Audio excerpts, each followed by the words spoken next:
हाय, hello सर्वांना. कसे आहात तुम्ही? स्कूलमधून आल्यानंतर खूपच कंटाळा येत होता स्वयंपाक करायचा. म्हणून मग पिझ्झा ऑर्डर करायचं ठरवलं आणि 3 पिझ्झा ऑर्डर केले तिघांसाठी. माझ्या मुलाला तर इतका पिझ्झा आवडतो, त्याच्यामुळे पिझ्झाच ऑर्डर केला. आणि त्याच्यानंतर स्कूलमध्ये समर कॅम्पसाठी पूर्ण डेकोरेशन केलं.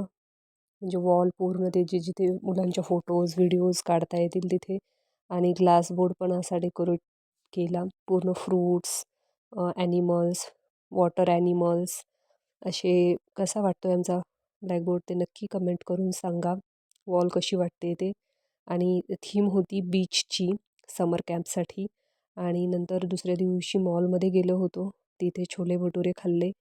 रिओसाठी शॉपिंग पण करायची होती, ती पण केली.